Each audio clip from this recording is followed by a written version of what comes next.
Hi, I'm Matt Rees, and this is episode 14 of 3 Minute Tech.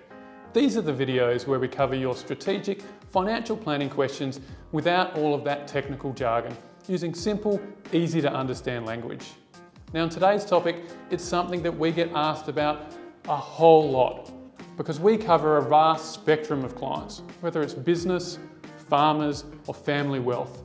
Everyone wants to know what is succession planning about and how do we put a successful succession plan in place, because the consequences of getting it wrong can be disastrous.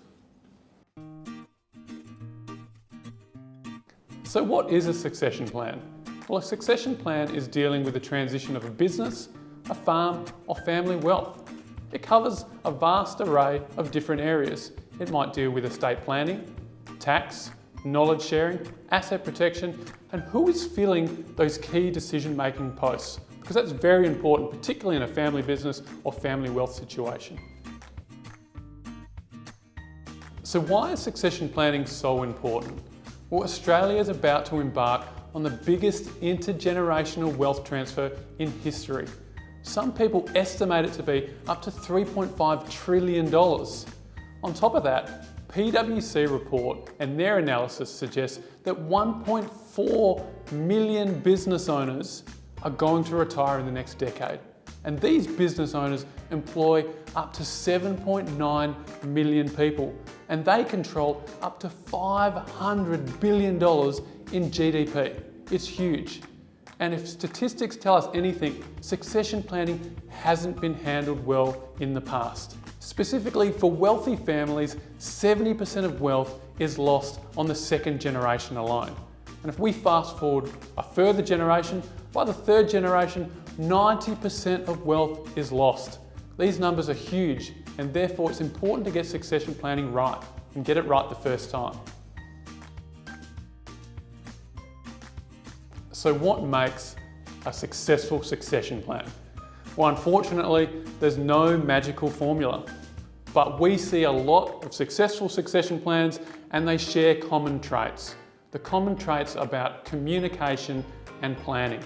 You need to identify key stakeholders, whether it's family members, business partners, or your key advisors. We're talking accountants, solicitors, and your financial planners. Incorporate those people into the discussion. Get them into the planning process early.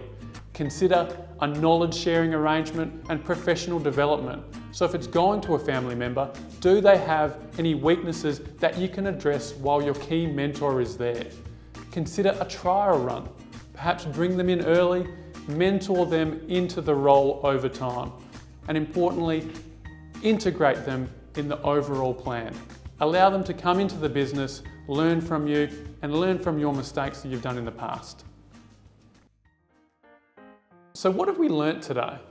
Well, we know Australia is about to embark on the biggest intergenerational wealth transfer in history. And planning is particularly important, given the multiple facets of what makes a successful succession plan.